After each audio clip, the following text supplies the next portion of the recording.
Sanjay and I come from Mumbai. It's after many years that Assocham has a leadership from Mumbai.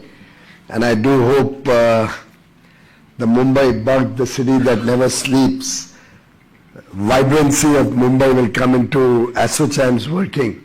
And we can see it really championing the cause of industry, championing the cause particularly of MSMEs. My best wishes, Sanjay, for your tenure. And I do hope, and I see a lot of youngsters also in the room today, I do hope amongst the various things that of course we'll discuss as we go along, we also look at entrepreneurship. MSME University is good, it will help train people to address the challenges of MSMEs. But I think what attracted me most when I was having a conversation with the Italian minister 2 days back, trade minister, was the fact that with the Israeli trade minister, what attracted me was that despite being a small country, their focus on innovation has held them in good stead. And he was proudly saying that they have one startup for every 1,000 people in the country. Now, we are right now at one startup for every 10,000. It's not a very difficult journey to cross. Every day somebody comes up with a brighter and better idea how to do things. Somebody may jolly well come up with a better idea on organizing an event like this at half the cost that probably we paid today. Somebody may jolly well come up with a better idea on how we can rapidly take rooms to the remotest corners of India and promote border tourism and attract people to go into treks, into the hills, into the forests without messing up the environment. There's so many possibilities. So maybe one of the focus areas in your tenure could also be how do we get the entrepreneurial bug in our young men and women and get them out of the job-seeking mode into becoming bolder and willing to address the challenges of the country and willing to take risk, willing to accept failure even if it comes. But I do see that as one additional aspect to the wonderful report that you have presented today. I was looking at the challenges faced by MSMEs and some of the solutions, both. And I was reminded of a debate we had yesterday in Parliament. I was to present a bill amending, or rather constituting a new law by repealing a 1923 Boilers Act and replacing it with a 2024 Boilers Act, just about 101 years later. And it reminded me of what the Honorable Prime Minister had said on 15th August 2022 when we celebrated 75 years of independence, Azadi Ka Amrit Mahotsav.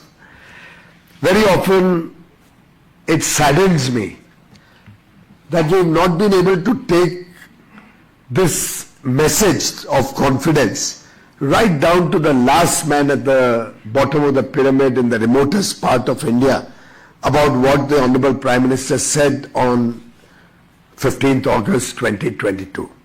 And I'm reminding you of his clarion call when he spoke about Panch Pran, the 5 guiding principles or the 5 commitments that we as a nation, we the people of India, give unto ourselves as we move into the Amrit Kal, our journey towards Viksit Bharat 2047, Bharat at 100, that Assocham has picked up as the theme today. I'm just connecting the dot between yesterday and today because even in the Boilers Bill, what was the effort? And it's not as if I claim that everything has been done only by our government. It's been a continuing effort. Of course, as Deepak said, the speed of change and the openness to adopt newer ideas has possibly been far bigger and more in the last decade or so. But in some sense, the country is evolving itself as we move along to try and make it easier to do business, to try and simplify processes, reduce compliance burden, decriminalize the laws. All of these will be enablers which will help not only the MSMEs but all of us. And at the end of the day, as we do steps towards ease of doing business, those steps automatically lead to ease of living for all of us. And yesterday when I was trying to address some of the points that were raised by the opposition, I remembered the Panch Pran actually giving us enough guidance in what should be the roadmap towards Bharat at 100. If I may quickly recount the Panch Pran for any of you who may not have got up at 7:30 in the morning on that day, he had articulated very simple principles which if we all take upon ourselves as our mantra can help us also change the way we live and work. The first was to decide as a nation that we want to be a developed country by 2047. That has to be a collective decision of 1.4 billion people. जब तक हम सब सामूहिक रूप से इस प्रतिबद्धता को नहीं स्वीकार करते, अपने आप से नहीं होगा. India as a developed country by 2047 being the collective vision of 1.4 billion people at the outset needs one common understanding, and that is to shed the colonial mindset that we have inherited. Sadly, a lot of the things that we do, a lot of our way of working, on a lighter note, even the way we dress, since I just did a convocation on Saturday and I had to put on the robe and the cap and all of that, and then I suggested to the Chancellor, there's probably time we had our own Indian dress even at the convocation ceremony. No reason for us to be wearing a British gown. A small thing, but it's the thought behind it that will help us in change the way we work, the way we live. And if we all agree to shed the colonial mindset, the third principle that the Prime Minister spoke about was remembering our history, our traditions, our culture, our heritage. We have a rich family value system, for example. We all still care for our family, our brothers, our parents, our children, our grandparents. India doesn't need 1 million caregivers like the developed world today is looking for. We are the caregivers for our parents, for the older people. And there's so much to learn from history, so much to adopt in our lives from our traditions, that itself can transform our lives.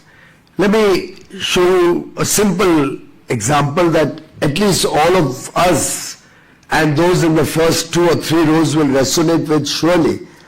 Maybe the younger people may not have faced that type of a problem. But Sanjay, when we were young, maybe in school or college, if we ever left our room without switching off the light or the fan, I don't know about you, but I got a slap on my face. Nothing less than that. बिजली खराब कर रहे हो, बिजली waste हो रही है, पैसे की कदर नहीं करते हो. Small thing. आज तो हम आधा घंटा पहले ड्राइवर को फोन करते हैं. एक आदत ही पड़ गई है देश में. थोड़ी सी समृद्धि आई, गाड़ी आ गई, थोड़ी और समृद्धि आई, ड्राइवर आ गया, और ड्राइवर आ गया तो भाई, और मोबाइल तो सभी के पास है, तो भाई एसी चालू करके रखो या हीटर चालू करके रखो, मैं आ रहा हूं. Look at the transformation. Now, somebody, an economist may jolly well turn around and say, consumption will drive growth and that growth will lead us to a developed nation. But then we also have sustainability at the back of our mind. We can't be encouraging waste. I have held a very, very considered view, and I've said it on all international platforms, that rather than blame the manufacturer for causing greenhouse gases, carbon, pollution, and all the mess that we are seeing around, it really relates to consumption. The developed countries may have outsourced their production to other countries and are today talking about the pollution generated by coal-based power plants, but they fail to realize that they became developed country on the back of all the low-cost energy that the coal-based power plants gave them for over 100 years as they industrialized their economies. And today, while talking of sustainability, without providing the finance, without providing the technology to help the rest of the world to adopt sustainability, they continue to have 10 times more pollution per capita than the developing countries or less developed countries, but still talk about the world should be responsible for the problems that we are facing. Whereas we in India are such a conscious nation that for hundreds of years we have respected nature, we have in fact almost revered nature.